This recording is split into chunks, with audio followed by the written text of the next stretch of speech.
Have you ever just needed to take a breath? Sometimes we all do. And today I'm going to share an episode with you on breathwork. But before I get into that, I just want to say hello. Welcome to Unleash Your Inner Creative with Lauren LoGrasso. I'm Lauren LoGrasso, your host, your friend, future mother, business owner. She does it all, folks. I'm trying. But I have to say that in preparing for my baby and I don't know why I said preparing like that. But in preparing for my baby, getting the business together, just figuring out all of life, it has been hard to figure out the balance of things. And I'm sure that that's going to continue as I go through my journey to motherhood and continue expanding my business and creating more things. I'm also putting out a single. I didn't even tell you that. How could I have missed that? I'm putting out a single on Friday. And Friday, July 10th, I'll put the link in bio. It's called Walking on Air. And I didn't put a lot of thought behind it. Haven't really considered marketing it at all. I just wanted my music to be out there. This is something I talked about a while ago, but as I'm thinking about my sweet baby boy coming to this earth, I want to continue to build my creative legacy because the things that we make, yes, they're to unleash our soul and therefore the world to enjoy, of course, as well. Number one, us, but also for the world. But if you have people that you care about, specifically family members, whether it is children of your own or nieces and nephews or your parents, siblings, when we put creativity out in the world, it's building our creative legacy and it's really leaving a gift for people, yes, while you're here on this earth, but even after we leave, to understand who we really were as artists and creatives and give them insight into our soul and to hear, how cool is it that my grandkids someday, if my child or possible future children decide to procreate, will be able to listen to this podcast, listen to this music. So anyway, rambly, long story short, not at all short. I wanted to put out this song before my son got here so that we could listen to it together and he could enjoy it. And just to do one more purely creative act before I embark on this journey. But with all that being said, a lot of things have been piling up and I'm just trying to be realistic with myself.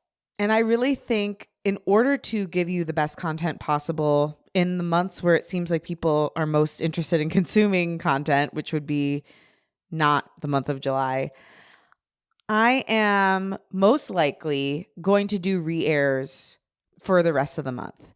I might do a solo episode here or there, one with my husband, Tim, about parenthood and how we're going to approach it creatively. And just, you haven't heard from him since last year when we wed. So might be a good time to check in. I guess he was on the Christmas episode. Sorry, babe, I forgot. Pregnancy brain, don't blame me. But all that's to say, I need to take a little bit of a pause from churning out new content on the podcast so that I can get the stuff ready for when I'm on maternity leave so I can put out new content then. I'm working diligently on a lot of amazing episodes for you, but I don't want to keep living hand to mouth on the podcast as I have been recently. And so I'm just taking this little break to reconfigure, get my shows ready for August and September, and get prepared for my baby, which is a really important creative project, as you can imagine. So today's episode is a re-air. It's one on breathwork, as I mentioned. It's also very timely for me because I'm thinking a lot about this as I'm going into giving birth. But it's one I did with my friend, Terry Moseley, who is an incredible breathwork practitioner. And on this episode, I talk about how the first time I did breathwork with her, which if you don't know what that is, it's breathing in this really intentional way that can literally give you a psychedelic experience, drug-free. It is wild. I cannot recommend it enough. But when I did this breathwork with her, I literally got a visit from my ancestors. And so I'm thinking a lot about it because a big part of birth is breathing. And I'm kind of hoping that my ancestors come back and guide me through it. I've heard from some woo-woo people that can happen, but that's neither here nor there. Just check out this episode. It's so cool. She goes into breathwork. She even does a demonstration for you. She talks about how you can experience her work it for either free or low barrier to entry costs. So definitely check it out. You're going to love this one. It's one of my favorites. I share my wild story of my first breathwork and why simply breathing can release trauma and increase creativity. As I mentioned, you will have content all this month. It's just going to be mostly re-airs. I might even do a new episode next week. I don't know. I might want to do something about my song and putting that out. But anyway, we will see. I'm just giving myself a little grace during this time, and I hope you can do the same for me. I appreciate you. I hope you're having a great summer. Unleash today, babes. Bye. Have you ever considered how the simple act of breathing could unlock profound changes in you, in your mental, emotional, spiritual, and physical well-being? Well, it really, really can. Let me be the first to tell you. And today's guest is here to share the transformative power of breathwork and how it can not only enhance your daily life, but also lead to deep healing and personal growth. Welcome to Unleash Your Inner Creative with Lauren LoGrasso. I'm Lauren LoGrasso. I'm a Webby Award-winning podcast host and producer, singer-songwriter, public speaker, and multi-passionate creative. This show sits at the intersection of creativity, mental health, self-development, and spirituality, and it is meant to give you tools to love, trust, and know yourself enough to claim your right to creativity and pursue whatever it is that's on your heart. Today's guest is Terry Moseley. She's a seasoned expert in breathwork and healing who created something called bionic breathwork, which is honestly a mind-blowing experience that uses breathing techniques backed by science. Stay tuned for the wild story of the first time I did one of her breathwork workshops. It changed my life. Breathwork exercises can be used to relieve stress, anxiety, heal trauma, chronic pain, hormone imbalances, and they promote a sense of balance and well-being. As I mentioned, I've had the privilege of working with Terry and taking one of her classes, and I can truly say it changed my life.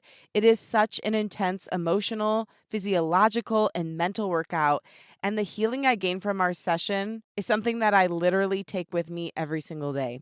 Breathwork has the ability to shift people from fight or flight into deep healing states, and it can even yield similar results to psychedelic experiences. You have visions when you're in one of these states. You have visits from past ancestors sometimes when you're in these states. It is wild. So Terry is just a light in the world, and her mission to help people through her work is inspiring. I also just personally love her. Can't wait to share this interview with you. From today's chat, you'll learn what breathwork is, how it can help you release your trauma, what functional freeze is and how to get out, and we will even walk you through a little breathwork session at the end of our chat. Okay, now here she is, Terry Moseley.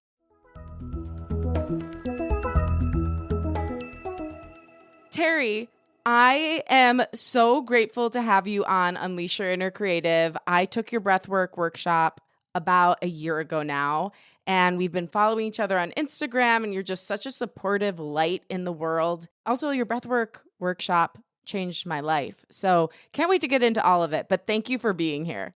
Thank you for having me, Lauren. I'm so excited to be here to talk to you and kind of learn about your experience in the class, because this will be the first time that I am hearing your full experience as well. So I'm so excited to hear that and just here to, spread the word about the benefits of breath work. So thank you so much for having me. Oh my gosh, my pleasure and honor. So before we get into anything, I feel like breathwork is a very confusing concept to people who aren't in this world, because what is it just breathing? I mean, it's something that isn't necessarily intuitive because I had no clue what it was until I experienced it myself. So what is breathwork? A lot of people are thinking it's being sold as snake oil right now because it's something that we do as an automatic function, like from the second that we're born until our last breath. And it wasn't until recently that there's been so much focus on how taking control of your breathing can really improve your life. And breathwork has been around for centuries, but it's only recently that people are starting to see how we can use breathwork therapeutically and to really help us go about our everyday business. And I feel like the most benefit of breathwork is really taking control of your autonomic nervous system. So in a world where we're so much in our fight or flight at all times, breathwork allows us to kind of step back, really connect with our body and balance out the autonomic nervous system and kind of guide ourselves back into a parasympathetic mode, which is rest or digest. And we just don't have the time in our everyday life to do that anymore. So what we do with breath work, and there's so many different styles and types. Some are designed to upregulate your nervous system and some are designed to downregulate it. So again, it depends on what effect you want. So if you're trying to calm your nervous system, if you have a big meeting or maybe a big event, then we're going to focus on breath work that's down regulating to get you into your parasympathetic, to get you out of fight or flight. And if you're wanting to do some deep healing work and release things that may have been held in the body, so somatic work, then we're going to intentionally go into your sympathetic nervous system. So two very different results, both using your breath in different ways. But the commonality is that we are consciously taking control of an automatic function. And when we do that, we can create neuroplasticity. Wow. After I experienced your workshop, I went to my therapist and I was like, hey, this is what just came up. And she let me know she's a talk therapist, so a licensed psychotherapist, but she also does energy healing. And she's trained in this thing called core energetics and radical aliveness, which is like a somatic based healing. It's like very complementary to breath work. And she was telling me that it started back in the day when they outlawed psychedelics. And that people were like, we have to help people still get to this place where they can have this profound healing. What can we do? And then that's where breathwork popped up. Is that true? Or did my therapist lie to me? Yes, it's absolutely true. So, no, it's true. And I love your talk therapist because she gets it and she's incorporating not just the mind, but the body too. So, this style of breath work that I teach is most similar to a style called holotropic breath work. And that was indeed developed by Stanislav Grof. He was a psychiatrist back in the late 60s, and he was very effectively treating conditions, mental health conditions, mostly PTSD, with psychedelics, LSD in particular. And then in 1971, the US and the world had started to bastardize psychedelics. It became a Schedule One drug, and he was unable to legally treat people, even though the results of what he was doing with psychedelics were outstanding. So he created this style of breath work that actually simulates what would happen in your body, in your brain, when you're doing a psychedelic drug. And the benefit of it is that you are in control of your own journey. Whereas if you're going to do a psychedelic, then you take the pill and you're on that ride, whether you want to get off or not. With breath work, you can get off the ride at any time. But he's a hero in my book because he developed this type of breathing and it really does work. And it works, sometimes better for people than an actual plant medicine. And we have such sophisticated scientific measuring now that we can see what it is doing to our body and our brain. So we have neuroimaging, we have biofeedback. So we can see what effect just this breath work is having on our physiology. So it's not a mistake that these two modalities, breath work and, psychedelics, are often grouped together. And what effect is it having on our physiology? What have the scans found? Okay, so I'm going to be talking about the style of breathwork I teach, which again is most similar to the holotropic. What we use this for is kind of a deep healing. And what the scans find is like if you have human physiology and you breathe in the way that I'm going to cue you to breathe, then what eventually happens is the blood alkaline changes. So our blood becomes highly alkaline, highly oxygenated, and then we're offloading CO2. So it's going to create that physiological change in our body. And what happens, it's different for everybody, but in about 10 minutes of doing this type of breath work, your prefrontal cortex, which is our default mode network, which really is our strongest part of our brain that we use every day. It's our default mode. We wake up and that's what's triggered. That slows down and takes a nap. And then it allows us to get into these non-ordinary states of consciousness, the parts of our brain that we don't access, especially as our prefrontal cortex gets more and more developed the older we get. So it allows it to really just calm down and not get in our way and allows these non-ordinary states to kind of take over. And I think that at the beginning of when you're doing this type of breath work, our memories are stored there. So you release some trauma that may have been held in your body. And then as you continue to do this work, then we can get into some really mystical and magical things when we allow ourselves to go there. Okay, well, I'd like to go into some of the mystical and magical things that happened to me when I experienced your breathwork class, because I really tried to go in having no expectations, because I've gone into things like this before and I was like, oh my God, this is going to change my life. And then I was disappointed. It wasn't a breathwork thing, but like I just wanted to go in just having no expectations and being open. So I went in and my boyfriend and I, we both went to the class. We were originally going to try to sit right next to each other, but we ended up having to get separated, which I think was the best thing for us because then we didn't influence each other's experience. But you Yes. had us start out by writing to someone who we felt wronged us, which I thought was so interesting.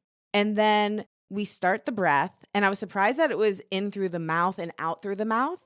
The first song, because you do it to music and you prompt us the whole time, which is so cool. The first song, I was like literally just trying to stay alive because something was happening in my body that I was like, what the hell? I felt like there was lightning going through my hands. And I was like, I don't know if I'm going to make it. So I was just like moving my legs and trying to stay alive. But after the first song and a half, it passed. And then you led us into like this first visualization, which was a time of the greatest joy in our lives. And I recalled this moment where I did a show at the Hard Rock Cafe in Detroit. And I remember just standing on the stage and just feeling so much presence and love. And like 100 people that I knew from my hometown were there. And I was singing and I just felt like, God, this is just as good as it gets. Like, this is so good. We were donating money from the show to a Detroit-based charity. And the message I got was sing. It doesn't matter how it's received. It doesn't matter how many people hear it. The only thing that matters is that you're making music and you're expressing yourself. Stop thinking so much about the outcome. Stop thinking about past perceived failures. Just make music. Go for what's on your heart. You need to put out your music and sing more. And then you told us to ask the universe for what we want. And I envision myself putting out the music, doing public speaking, growing my podcasts, continuing to mentor people, having a family, getting married. And then this is the moment that I was like, whoa. This next moment you said, if you have grief, and I had to take notes on this because this is so many different things that happened. It was just like one like revelation after the next. Then there was a moment where you said, if you have grief, if there's anyone or anything you have grief over, let that thing or person step forward to the forefront. And then I saw my maternal grandmother, my mom's mom, step forward. And then I saw her mom step forward, my grandmother's mother. And this is an interesting thing because my grandmother was abused by her mother very badly. Like, she was chased around with a butcher knife when she was a little girl. And even the night before her wedding, her mom threatened to come over to her house and chop up her wedding dress. So they had my grandma always loved her mom, but they had a very difficult relationship. And like, one of the things that I remember my grandma talking about before she got sick, she would cry and say, my mother never loved me. And so I saw them standing next to each other, holding hands. And my grandma said, like, we're working on our relationship now. We're healing here. Everything is good between us. Like, we're working on healing. And thank you for like the work that you've done, that you took the sacrifices and you're actually trying to close the loop. And they gave me a message from my mom that basically, I think because my grandma couldn't feel anger toward her mother because she was her mother, my mom kind of like took on the anger herself and has a lot of anger toward her grandmother, who we called Nona. And my grandmother, my mom's mom, gave me a message that encourage your mom to try to forgive because it's standing between her and healing. And then, yeah, they just said, we love you so much. We're so proud of you. And we want you to know we're together and like we're working on healing the relationship up here and forming love up here. And thank you for like what you're doing down there right now. And then they step back. And then all of a sudden, they all come out of the woodwork. Like, my dad's dad comes out, steps forward, and he's like speaking to me in Italian, and I don't understand. And I'm like, oh my gosh, Grandpa, I don't know how to speak Italian. He's like, don't worry, you will someday. And then he steps forward and holds my grandma's hand. And then my dad's mom steps forward, and she died when I was 5. And I was like, oh, Grandma LoGrasso, I'm so sorry that I didn't get to know you better. She's like, it's okay. I love the time we spent together, and I'm so proud of you. And then she steps in the line. Then my grandpa, my mom's dad's mother, steps forward. She died when my mom was like 2 months old. And she comes forward, Grandma Josephine, and says, I love you so much. I'm so grateful for the joy that you have. Like, you have my joy. Like, thank you for spreading my joy and my happiness. Then my grandpa's dad steps forward. So my great grandfather, I mean, he kind of just smiled at me and then stepped in line. And as this is happening, they're all going back to the line and holding hands and like sending me all this love. It's confusing. I know it's getting confusing, but like, then my grandpa's dad, who died at sea, and his brother, who died at sea, stepped forward. And like, it was kind of unbelievable. I'm like, oh, I don't even know some of you. Like, this is wild. and all just like emanating this love onto me. And then my grandpa, my mom's dad, who I was so close to, was my everything. Grandpa Roboto steps forward and he's like, I wouldn't miss this for the world. But he was always late to everything. And I kind of got the feeling that he was like up there holding court. And then he just like, he had to get down. And my Uncle Tony, who was my godfather, just passed away. Like they said, he's still up there resting, but he really wanted to be here, but he needed a little bit more time to rest because he just passed away. And it was just this feeling of immense love. And they said to me, like, you are never alone. Whenever you think you're alone, you're never alone. We are always around you. And we're so proud of you. And we're so proud of the way you're carrying on the family line. So that happened. And then you ended it by saying, you know, if you have any remaining questions, bring them to the forefront. And at the time, my boyfriend and I were kind of going through an inflection point in our relationship, and we were coming up against some conflict and trying to figure out really if we wanted the same things in life. And so I just put that out there to whatever or whoever I was asking this question to. I don't know. You're going to probably let me know what was going on. But I put that out there like, is there anything I need to know about my relationship? If so, please bring it up. I'm open to hearing anything. And I was shown that it wasn't my relationship with my boyfriend that I needed to heal, but it was actually my relationship to love itself that was hurting. So I saw how love was to me in that time frame and my connection to it. And it was the image I was given was this plastic, jagged, broken little heart. And it was this weird, jagged connection to it. And then I saw my boyfriend, and he was shown in this beautiful honey gold light, and we had like a pure connection of light. So what I heard was the conflict you're having isn't about your connection to him. It's about connection to love itself, and that's what you need to heal. And then I woke up. So what happened? Wow. Wow. And that was You my did go first on a time. journey. That was my first time ever doing breath work. So just if you listening, ever get a chance to work with Terry, please, please, please do it. It will change your life. That was like 30 minutes. It wasn't even 30 minutes, I don't think, that all that happened. That's a lot that happened. And the beautiful thing about breath work is everybody's journey is so unique to them. And everybody's journey is different every time because your body shows you what you need at that moment. So that is exactly what you needed at that moment. And it's not me as a facilitator that's doing anything. I'm guiding you by these prompts that you mentioned. But again, you would get there on your own because the body is just that smart and you get out of your way. So that first 10 minutes that you're talking about, I'm going to die, that's your prefrontal cortex just not wanting to shut down. It's really normal. And then once you sink past that, doesn't it feel just really beautiful? We go into this different brainwave state. So we're going into a theta brainwave state, which is kind of like a dream state. Sometimes people go into a non-sleep deep rest where they won't hear any music or anything I say, and they go on their own journey. And some people, when we get to the mysticism or the magic, like you had, you're going even deeper into those brainwave states where when your prefrontal cortex is turned on, especially at our age, you don't allow yourself to get there. Right. You know, you get in your head, like, I can't be seeing my ancestors right now. I don't even know who some of them are. But you were so open to that and you were open to the messages. So the way I described it is it's really just the veil being pulled back a little bit. So there's this veil between our world and the other world. And if you allow yourself to go there and ask for the messages, I think the biggest message that you got was we're never alone. And we do have people surrounding us all the time that are there to help us. And at the end of your session, when you really asked, like our guides are there to help us, but they're not allowed to interfere unless we ask. And you asked, and they gave you this sign that you were able to interpret, you know, and I'm hoping that once you interpreted that, then it's integration. So once you have your journey after the fact, after you come back into your prefrontal cortex and say, what the heck just happened to me? Then it's your job to start taking that information and integrating it. So that was a beautiful journey you had. Thank you for sharing all that with me. And it's fascinating to me that the thousands of people that I've led in breathwork classes, every time somebody shares their journey with me, everybody's just so different. It is not abnormal for people to come through that have passed. Again, that's not something that I'm doing as a facilitator. That's something that you guys are doing.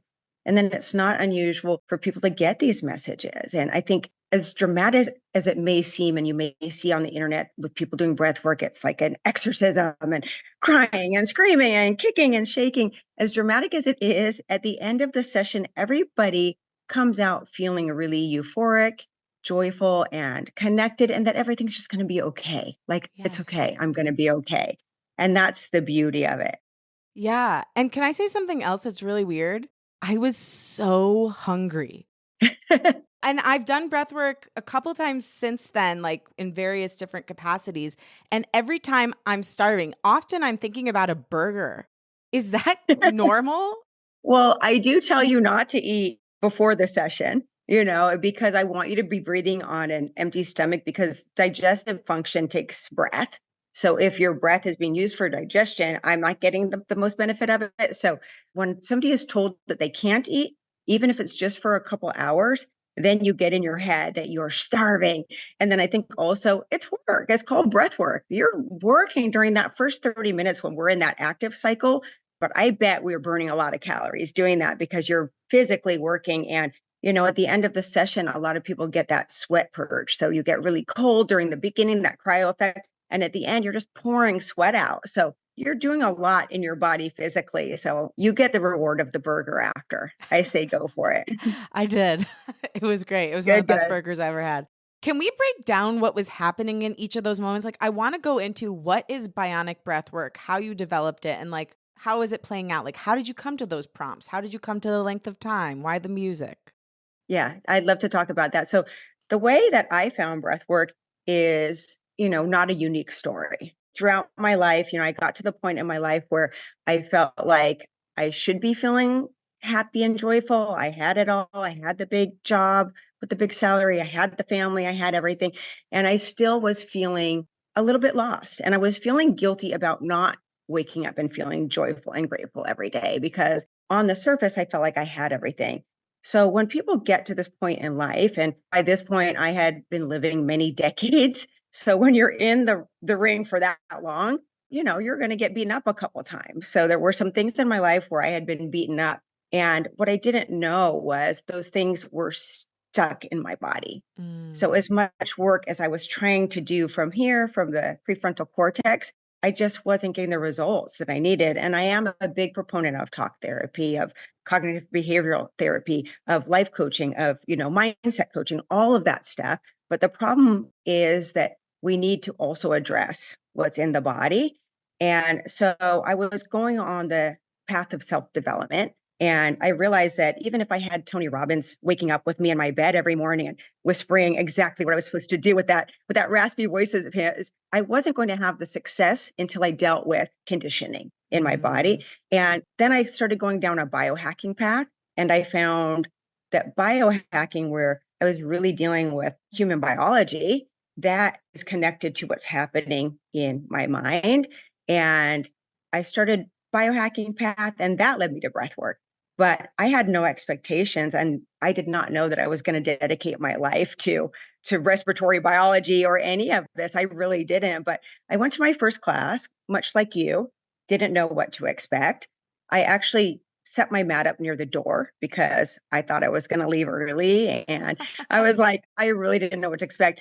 But much like you, once I got into it and started breathing, I had an experience like I could never have imagined. I really did. And at the end of my experience, I had this download that this is what I need to be doing. This is what I need to be sharing because how could I get to this point in my life where I've done everything and not have this tool in my toolbox? But would you share any of what you recall from that first experience besides the download? Yeah, sure. So when I first started breathing, first of all, it was in a big ballroom with this Eastern European guy. He was relatively new on the scene. It popped up on my Instagram. I'm like, okay, I'll try it. Right.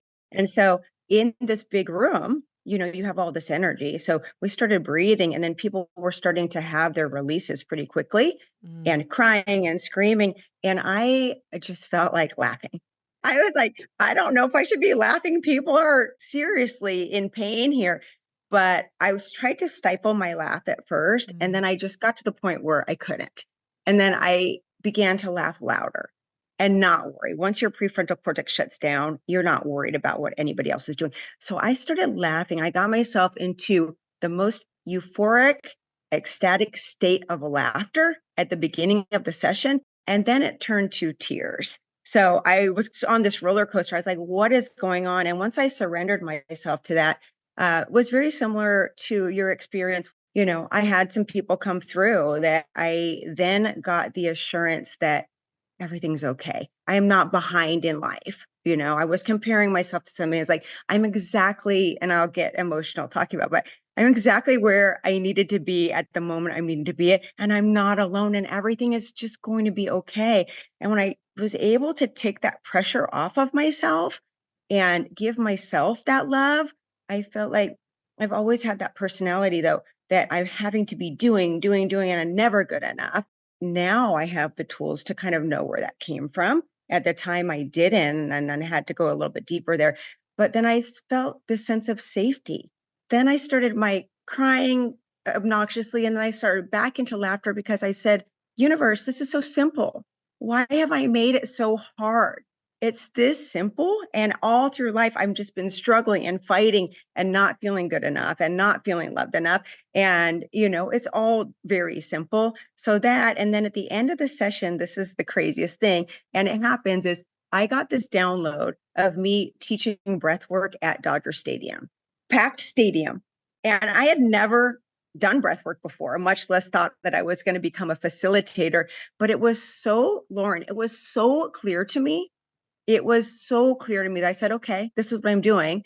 Went home that day. Well, called my friends. They thought I was on drugs because I'm like, have you seen the moon? Like everything looked brighter to me. I went in to buy a lottery ticket at the gas station. I was making friends with the guy. Like everything was just so beautiful. That night, I signed up to get trained. And then the day after my training, I started teaching, and it's just flow state. So during breathwork, you'll get these downloads. And if you listen to them and don't get in your own way, then the universe conspires with you. And that's really what happened. It's so true, Terry, because I also have been working with this coach named Victoria Song, and I did a workshop with her at the beginning of the year, and she led us through a breath work. That's why my hair is this color right now. That was your download to change your hair color? No, but I saw myself speaking on stage in front of like hundreds of people, and I had this color hair, and I was like, okay, well, if that's first step, I'll go for it. No, I love that. And it is something that I incorporate. It wasn't in your session, but I do Yeah. incorporate in some. It's quantum jumping. And we Yeah. go through that exercise when you're in that non-ordinary state. We know this future version of Lauren already exists. And we go on a journey there. And then part of it is seeing, what are you wearing? What do you look like? How does this future version of Lauren walk, stand? And if you can become a vibrational match to that future version of you that already exists, you don't need to know how to get there. It's going to attract it. So I love that you're already doing that. And that was part of it. You're starting to become that future version of Lauren where you saw yourself, Totally. and she exists. I love that. My friend is a professional public speaker, and she asked me to open up for her in a couple of weeks. So like I feel like it's happening.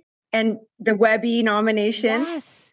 It was huge. Thank congratulations. you so That's much. massive. And you're one of those people where I just look and just say, okay, Lauren's got it all. You have so much talent. And you've just like the second I met you, just have this warmth, and like, I don't feel like competitive. I don't know how to say it right, Yeah. but you just have this really authentic self.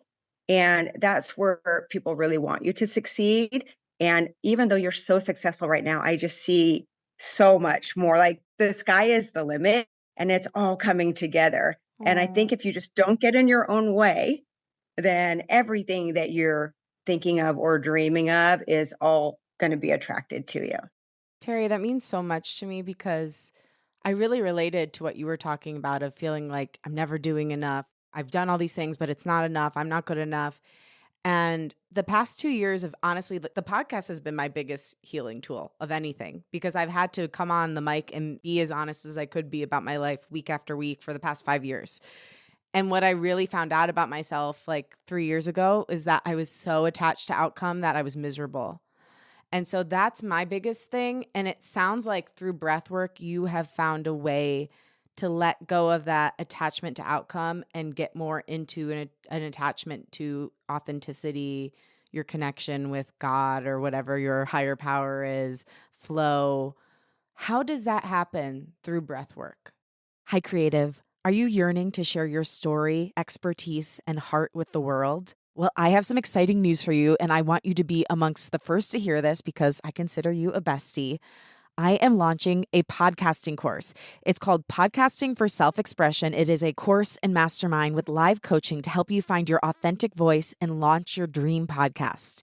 During the course, I'll take you through everything you need to know to create a compelling show, from how to use your life story to find the topic you're meant to speak on, to how to find your podcast thesis statement, to the important technical aspects, to innovative ways to market your show, and more.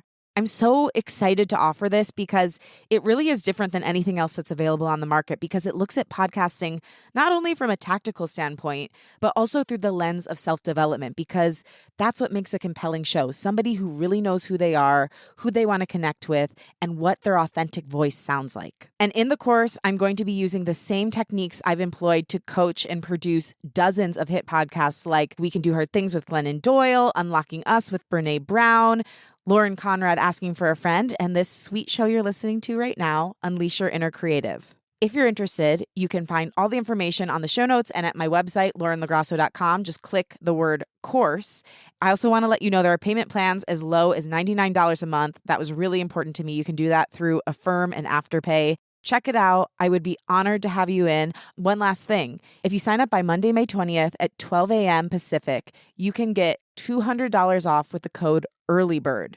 That's one word, EARLYBIRD, and a free half-an-hour one-on-one coaching session with me for being an early bird participant in this course. I would be honored to have you. So check out my website, go to laurenlograsso.com, click on course, and type in the word early bird at checkout to get $200 off and a free one-on-one coaching session with me. Can't wait to be in community with you even more and to help you bring your authentic voice into the world. Yeah, I'll answer your question that I didn't answer before on how I created Yes, bionic breathwork please. as well.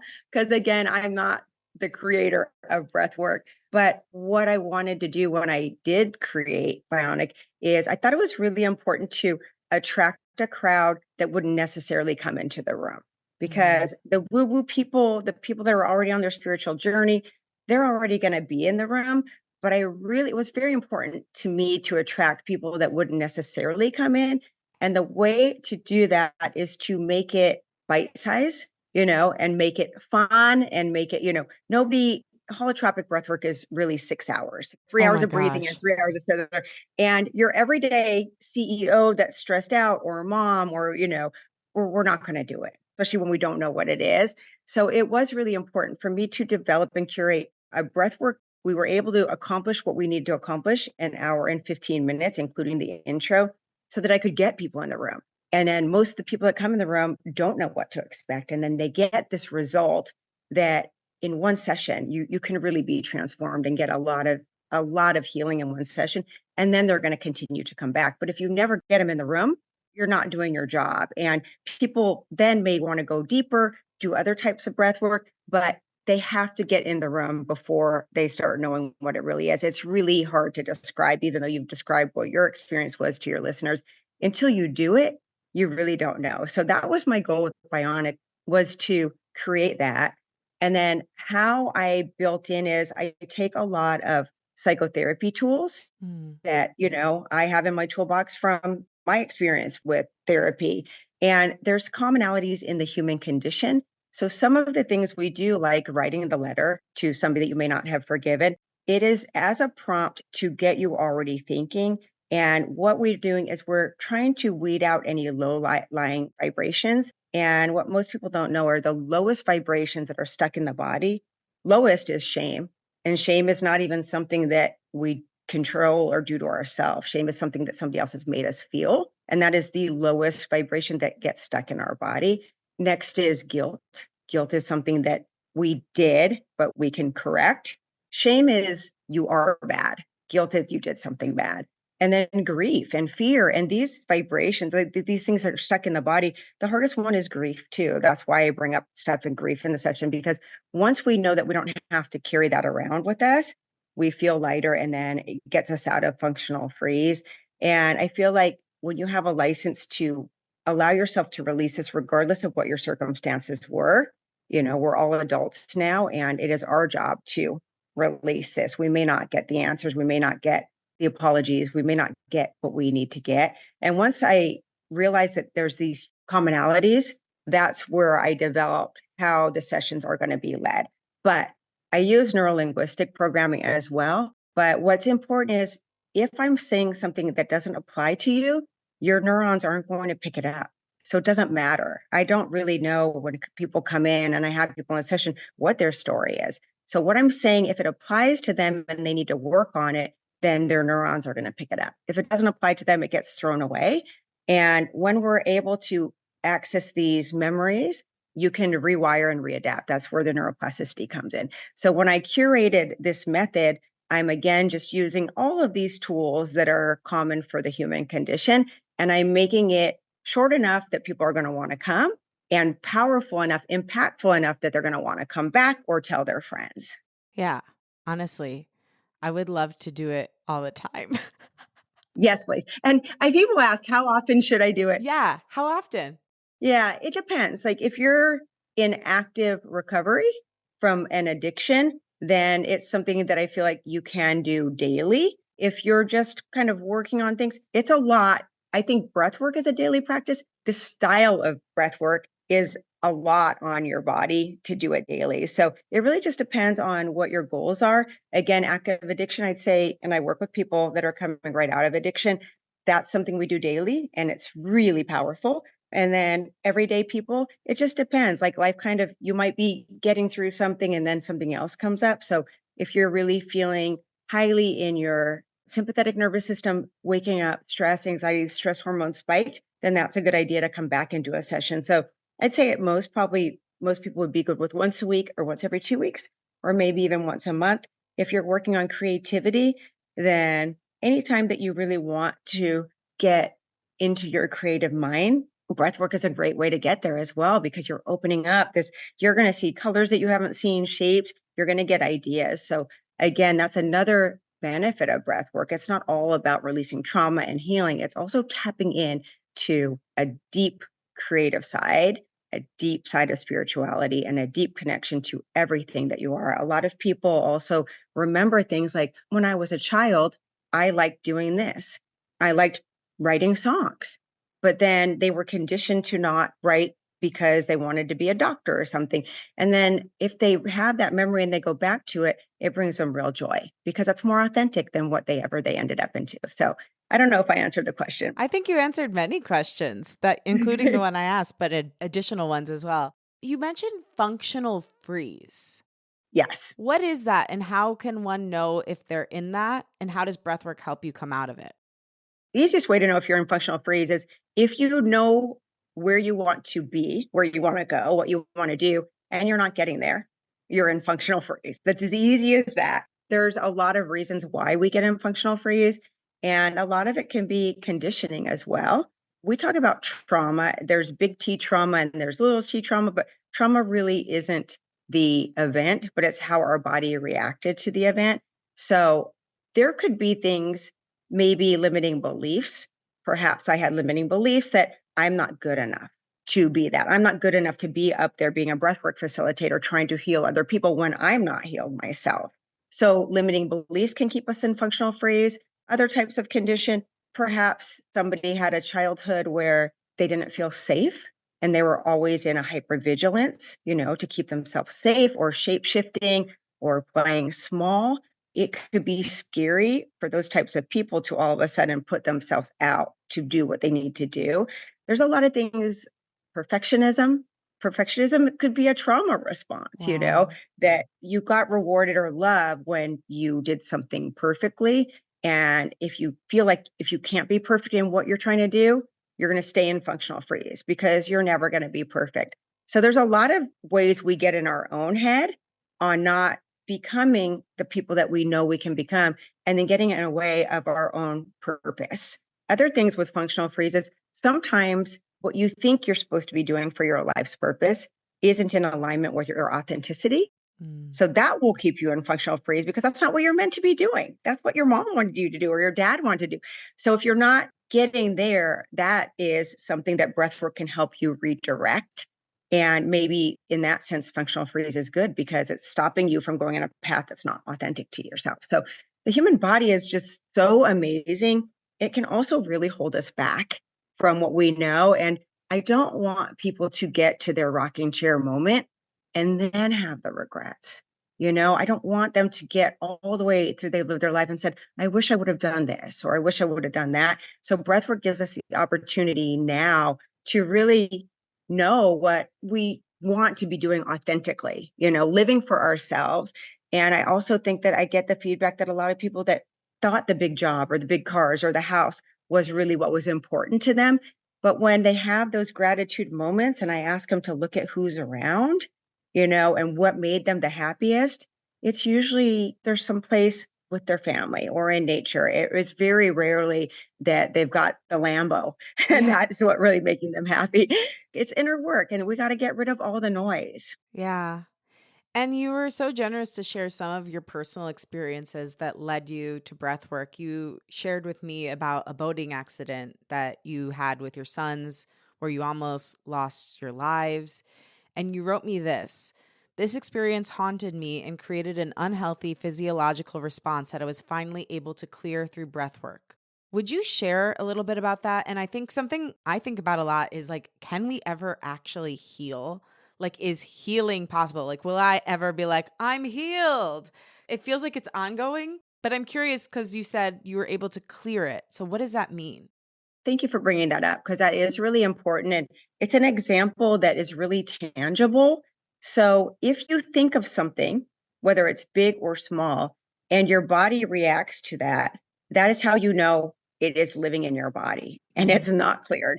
So before I dealt with this accident, which was really traumatic, anytime I thought about it or saw a big wave on TV or anything else, my nervous system would react as though I was back in that situation. So my endorphins, my adrenaline, my, cortisol, everything would spike and I would get in survival mode again.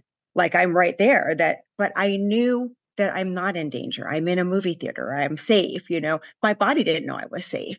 And this was one example of one thing, but you can also use this example with anything else. If you think about that person that wronged you, and your body is having the and you get mad and your fists go up, that means it's not cleared. So I knew that this was something that was not cleared for me and creating undue stress on my body in moments where I really knew I was safe, but my body didn't know I was safe. So what happened, we were in Fiji and we were out at a surf break that was way out. And we had been going, we were in a village, we were helping the villagers with church and school this day. And my son was quite young at this time, but a big surfer.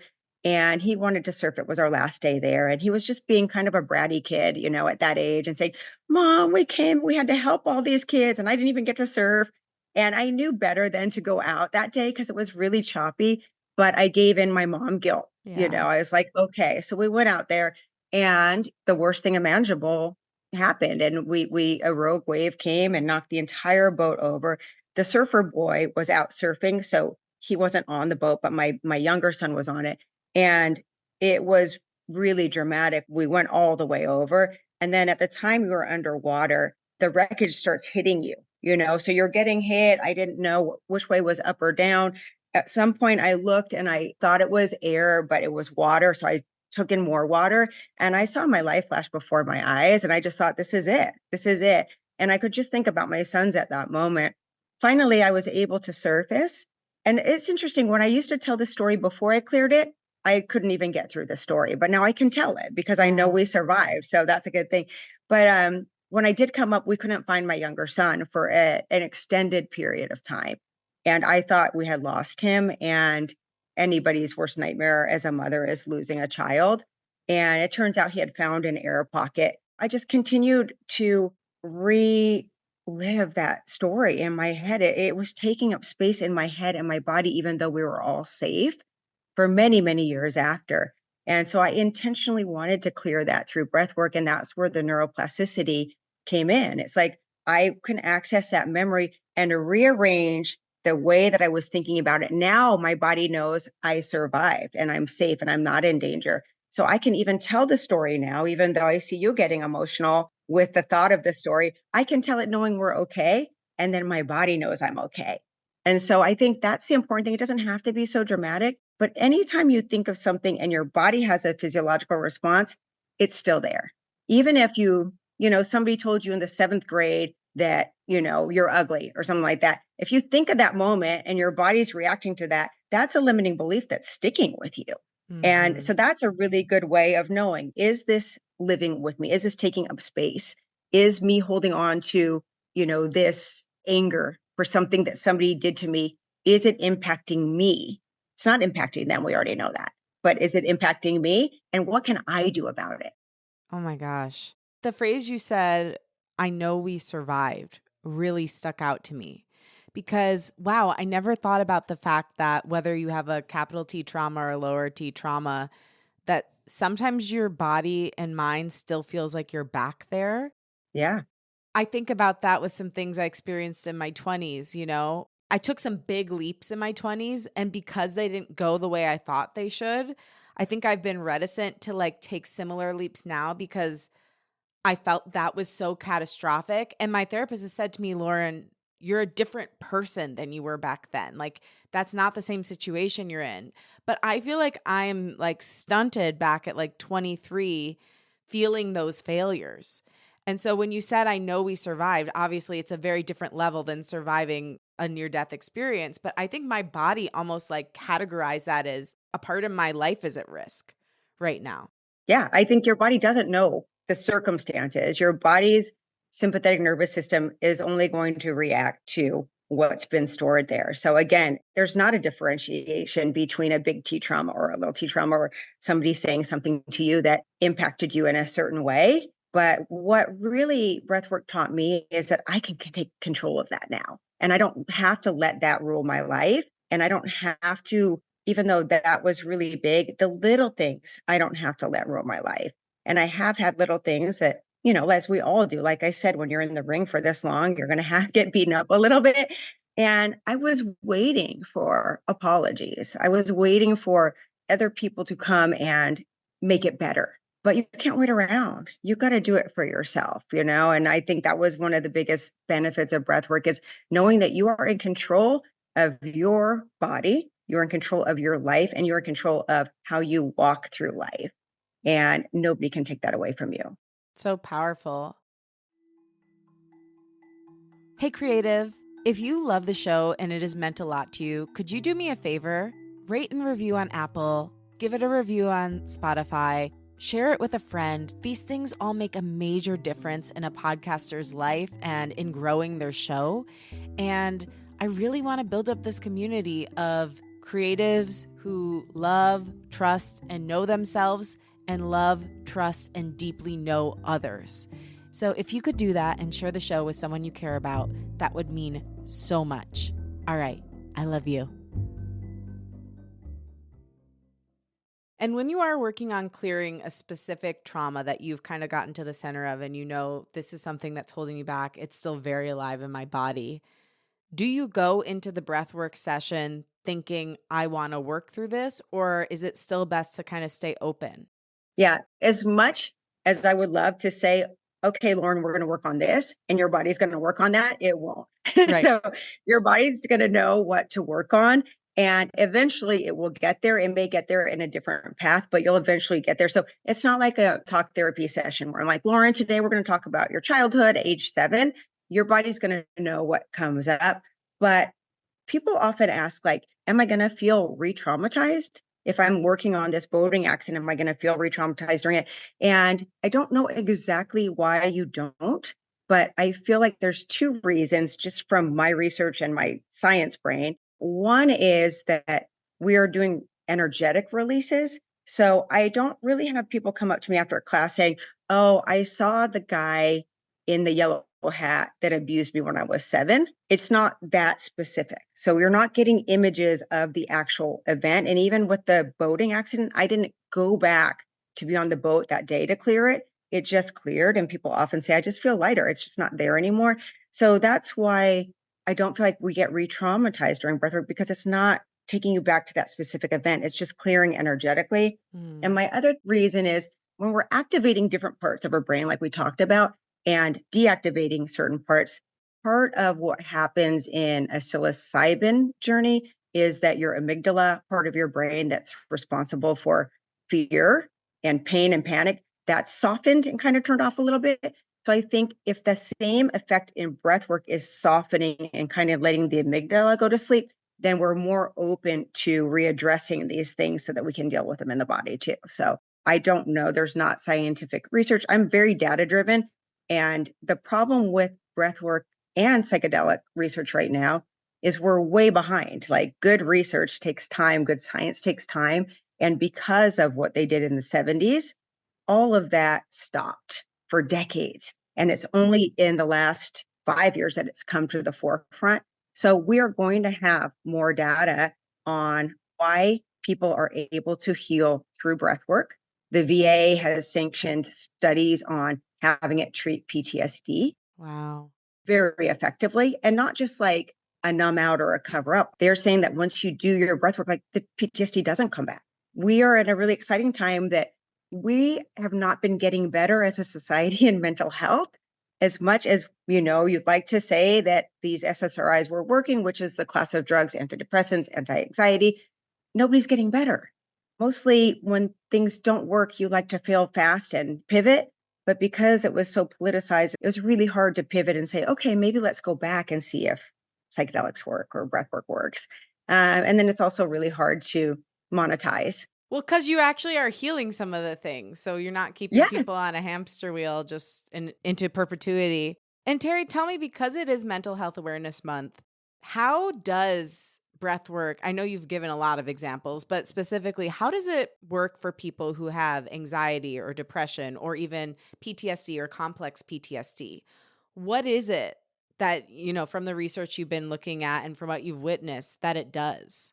So I think it's, again, treating symptoms not only from one part of the body. So even the word mental health is, even though there's not a uniformly adopted definition of mental health, it has a word mental in it. So we're treating brain disorders and things that are happening in your mind. And what you really have to do is now pay attention to the whole body because we're all connected. It's all connected. And I feel like symptomatically, when you're treating a symptom, what's wrong is you're not seeing with every action, there's a reaction, right? And so I feel like with the mental health awareness, once we start treating the entire body and realizing that there is a connection there, there is a biological connection, a chemical connection, and a neurological connection. So when you're treating all three of these, like we do in breath work, then you're going to get a result. Stress anxiety that's in the body, it can create chronic pain. And that's not something I'm making up, it's true. And then it can create disease, it can create pathology. We are making ourselves sick because we are not treating the root cause of these things. So once we start using these modalities that treat the whole body, like breath work, we're seeing the better results. And then people are able to, like you said, not be on the hamster wheel of continuing to do that, not numbing out. They're able to live their life in a joyful way. And I think that's really what I'm loving about this trend towards looking at these different modalities. There's a lot of no cost modalities that are available to people that have stress and anxiety, cold therapy, walking in nature, breathing. These are no cost and there's no barrier of entry. You don't have to have money. You don't have to live in a certain place. So the more we can get that out there, I think that's our start to really being able to heal. And that's what I'd really like to see in mental health is a real urgency of treating everything and getting away. I've always had a healthy skepticism of big pharma, and I'm not on that soapbox or anything, but I feel like it's great for some people, but not everybody needs to do that. And there's these different paths to joy, and I just want to get that word out there. For sure. I think it's good to look at all of our options. I know I definitely have friends who, feel that the SSRIs they're on have been life saving for them. And I think Yeah. that's beautiful. And I've also known some people it didn't quite work for. And so the fact that there are options and there's like a bevy of options that they can try, I think is so beautiful. And for sure, no matter what your journey is, your body is part of healing whatever things are playing out in your mental health arena. If you're not getting into your body, you're missing a big piece of the picture because it holds on to a lot for us. Yeah, it really does. Let's also talk about psychedelics because I know you're super passionate about that right now. And I'm super curious because I don't think I told you this, but the first time I wrote a song, like it was because I smoked too much pot. It was the second time I'd ever smoked pot. I smoked 5 hits off a water bong, hit the floor, and then I started freaking out. And I like made my good friend Michael Cleland hold my hand and walk all around Michigan State's campus with me. And then I sang every single thought I had for 2 hours straight. And I kept saying, "This is the real me. This is the real me." Had no clue what I was talking about, but I just knew I was singing every thought I had. And then a week later, had never been able to figure out how to play guitar. And suddenly I was playing guitar and then shortly thereafter writing music. That was pot. So I can only imagine what a psychedelic can do. Yeah, I love that story. I do love that story, and it's really about getting out of your own way. Yeah. So a lot of times with creatives, there's that blocks, right? You get creative blocks, and that's again your prefrontal cortex just taking over and being so fully developed. Sometimes you have to turn off your brain to open your mind. And when you open your Yes. mind, all this stuff comes flowing through. The prefrontal cortex is like a spigot. When it's turned off and then everything else kind of floods, then you get all these beautiful creative things. So my passion for psychedelics, and I'm not somebody that really does psychedelics. The first time I ever did psilocybin was a little over a year ago at a retreat that I was hired to do breath work. And I was a little bit in my head about it too, just because, I grew up with the war on drugs and I was told drugs are bad. I'm not a drug person. Going into the retreat, I didn't even think I was going to do the journey, but I felt really safe with the provider. And I did it and I just had a beautiful, beautiful journey. And again, it was like that veil being kind of peeled back. And that was one where I saw all my ancestors and everything. And I just thought, wow, this is really beautiful.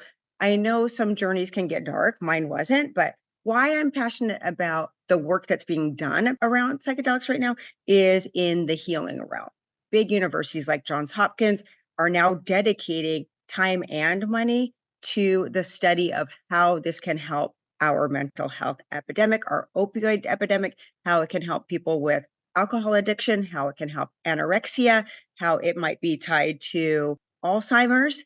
This field of medicine, is exploding. And again, it was suppressed because of politics and the fact that this was a category 1 drug. And now we're kind of playing catch up. So my fascination with it is in that field, in the therapeutic field. And I do think it's going to be continuing to be more and more popular. Tim Ferriss, he's part of the John Hopkins studies, and he's put a lot of his own personal money into this study.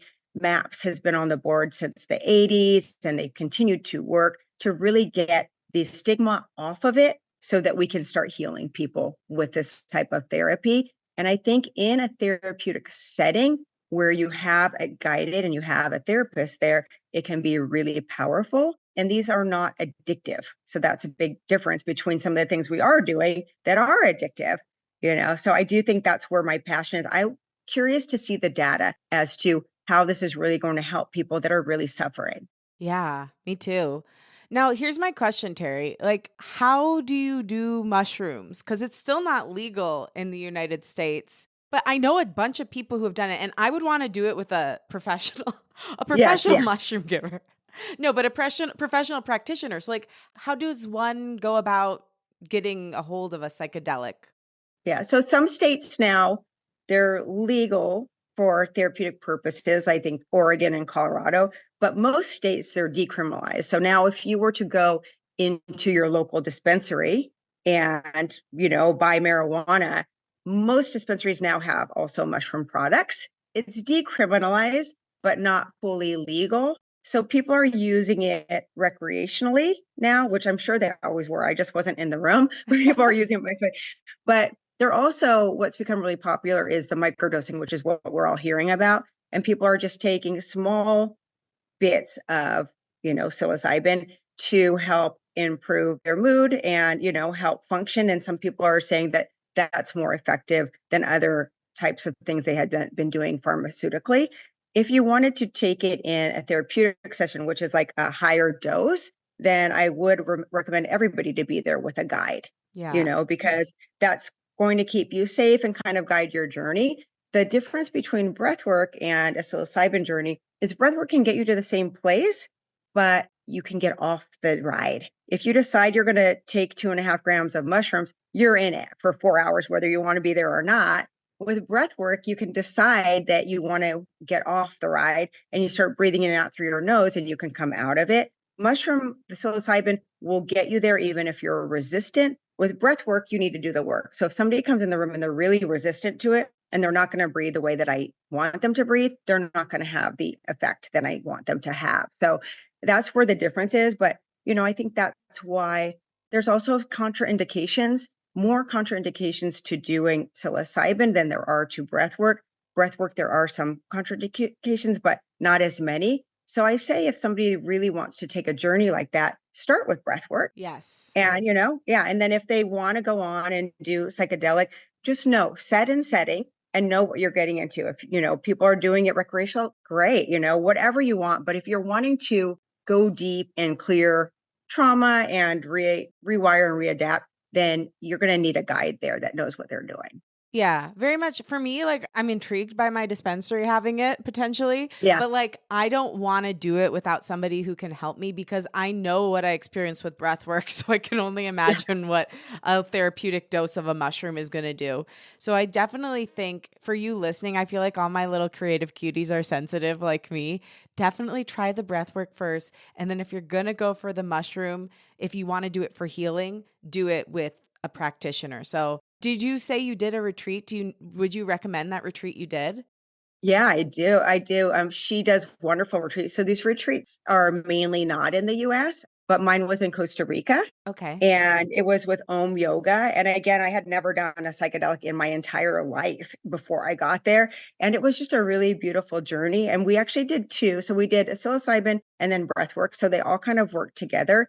But some people during the psilocybin journey did have some dark stuff come up. And I'm not qualified for that. I'm qualified to be a breathwork facilitator. I was there with a facilitator, a shaman that is qualified. So I recommend if you are going to do that, don't just try to do it with your friends. It could be fun, but you never know. So be smart about it. But one of the beautiful things that people report back on in psychedelics, especially when it comes to creativity, is that you do feel a heightened sense of creativity. And some people will come off and write a whole song or unleash things that they've been holding back on. So again, I'm not an expert on that stuff. I am passionate about the possibility of the healing benefits of it. And I've seen, people come into the creative part. But again, it's everybody's going to have to make their own decision on that one. Try breath work first. Bionic Breathwork. Can't recommend it enough. So, speaking of which, you have been so generous to offer to do a little breathwork session with us today to give people a little peek of what you do. And I'll let you introduce it because I know it's a specific thing, but I'm so excited. We've been talking this whole podcast about a certain style of healing breath work, which I can't really do on air right now because it's not safe. We would go into a non-ordinary state of consciousness. And if you're driving, if you're walking, if you're working out, not safe to do that. And we can't really get the benefit in a short period of time. So what I'm doing, I had mentioned that daily breath work could be really good to get you into your parasympathetic if you're having stress or anxiety or you have a big meeting or something like that. And there's two styles of this daily breath work that I wanted to share with you and your listeners. Very simple. Anybody can do it. And again, very simple. So I'm going to start with what is known as the box breath or box breathing. And what we do in the box breath, it's going to be in and out through our nose. We're going to make it an equal box. So kind of visualize a box as I'm doing it. And we're going to inhale for 5 seconds and then hold for 5 seconds. Exhale for 5 seconds, hold for 5 seconds. If you can't do 5, you can do 4. But I don't know if you're familiar with the James Nestor book. He's done all this research and he said the ideal breath pace is 5.5 seconds. So I try to aim for that. Let's be ideal. Yeah, let's be ideal. And then we'll do the second one, which has been proven to be the most effective breath work to calm yourself down. But this one's the most simple one. So let's go ahead and inhale through our nose. Hold for 5, 4, 3, 2, exhale, 2, 3, 4, 5, hold, 2, 3, 4, 5. Inhale, 2, 3, 4, 5. Hold, 2, 3, 4, 5. Exhale, 2, 3, 4, 5. Good. And hold, 4, 3, 2, 5. Beautiful. It's as simple as that.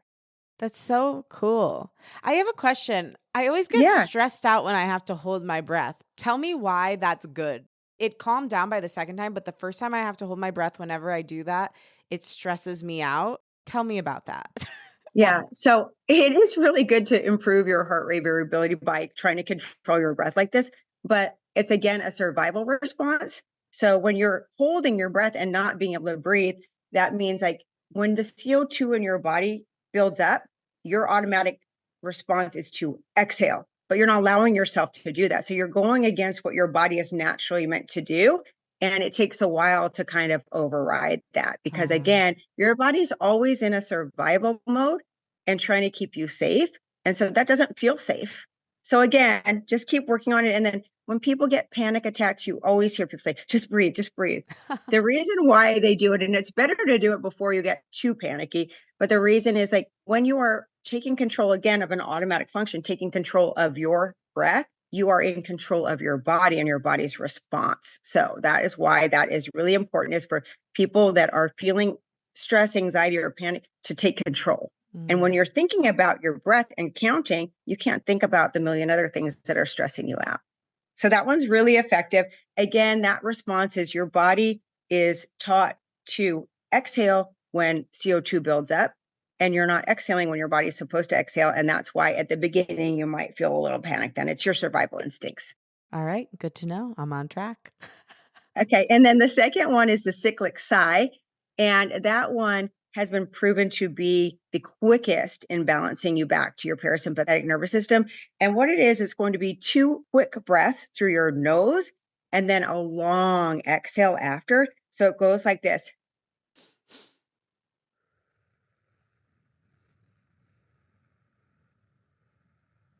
Beautiful.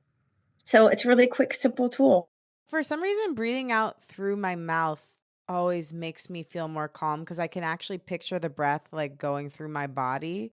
We are most of the time supposed to be breathing in and out through our noses, but there are times, again, when we're trying to control things that the mouth breathing is really important. And like, as you mentioned in Bionic, that was kind of weird for you. It's all through your mouth. And that is designed because we're trying to create a physiological change in the body. If we just breathe like we normally would, then we're not going to make that change. You have to do something different than you would normally do to effectuate change with everything in life. So Yeah. same with breathing. That's why I'm pushing you during the class. And the first 2 songs are really hard, but I'm like, you can do this because what's on the other side is really beautiful.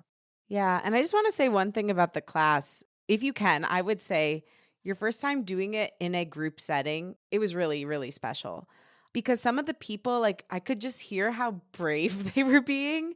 And it helped me feel more brave. Like, I actually, like, there were people who were like sobbing, and then I like started connecting to their experience too and started like sobbing with them. And then I was like, oh, wait, no, I got to come back. But it was really nice to be with them for a while and like resonate. And I'll never know who that person was that I was like holding their pain with them, but it felt like an honor and really beautiful and like an equal release for me that I got to be with them on that journey and then come back to what I was feeling.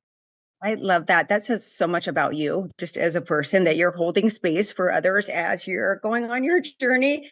And I was glad that you and your boyfriend weren't able to be together because sometimes what happens is, especially if you have the nurturer in you, you may have heard him having a release and then you might come out of it to want to go nurture him.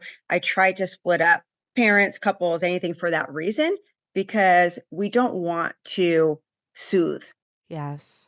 We want this to come out and heal, and it's a purge. So if you're there soothing and you're feeling the pain of them going through what they're going through, it takes away from what they're doing. So when you guys came in, I was actually really glad that you had to split up.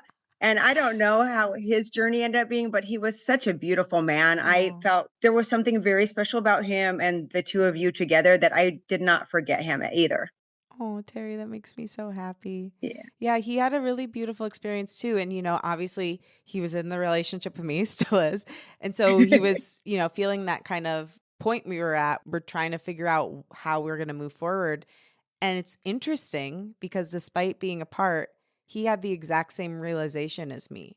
He realized he also needed to heal around love itself and that it wasn't about me. I don't know. I don't know if we would have been gifted that if we had been right next to each other, because I would have maybe felt embarrassed about the way I was releasing. I could see the same thing happening with him. The caretaking would have come out in us. So you know what you're doing. I've done breath work a few times since then, and I will always think this one was most special. And I can't wait until the next time I get to work with you again, because it truly is a life-changing experience. If you listening get the opportunity, please work with Terry, do a workshop, and then tell them how they can work with you and if you have any workshops coming up. Yeah, thank you for saying that. So I think we decided that we're going to link a session, right? Yes. A Zoom session. So they're going to get a taste of what we do. Again, when you're doing it at home, recorded Zoom session, it's not the same as going in the room. So I recommend, whether it's with me or somebody else, if you can get to an in-person session. And like you were saying too, the collective energy of the room really helps too. But that's going to give them a kind of a sneak peek. And then I do retreats all over the world. I do trainings and I do in-person classes. So everything is linked. The easiest way is at my website, bionicbreathwork.com, or my Instagram has a link tree. And I'm kind of all over the place. So my goal is to spread this benefits of breathwork far and wide.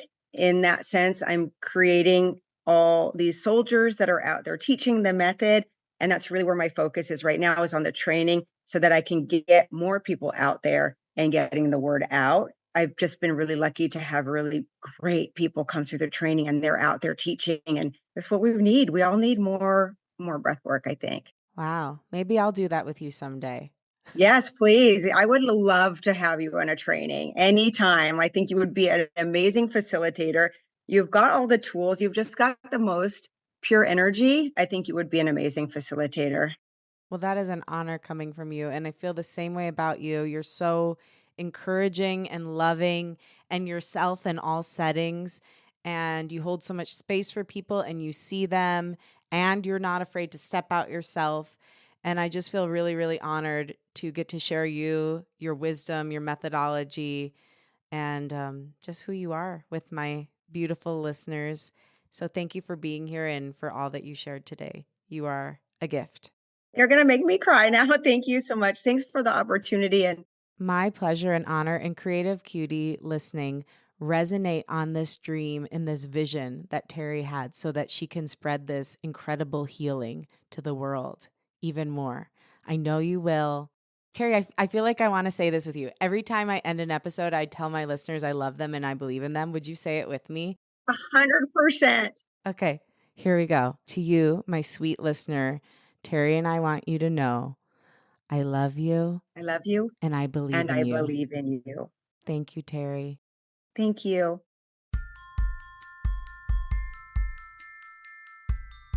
Thank you for listening, and thanks to my guest, Terry Moseley. For more info on Terry, follow her at Bionic Breathwork and visit her website, bionicbreathwork.com, to learn more about her work and how you can take her workshop or even work with her one-on-one. Thanks to Rachel Fulton for helping edit and associate produce this episode. Follow her at Rachel M. Fulton. Thanks to Liz Full for the show's theme music. Follow her at Liz Full. And again, thank you. If you like what you heard today, remember to rate, review, and follow the show on Apple Podcasts, Spotify, or wherever you get your podcasts. Share the show with a friend and post about it on social media. Tag me at Lauren LoGrasso and at Unleash Your Inner Creative, and I will repost to share my gratitude. Also tag the guests at Bionic Breathwork so they can share as well. My wish for you this week is that you explore the depths of your emotional and physical well-being, finding peace, clarity, and joy in the process. You are not alone, and the simple act of breathing intentionally can be a powerful tool for transformation and growth. I love you, and I believe in you. Talk with you next week.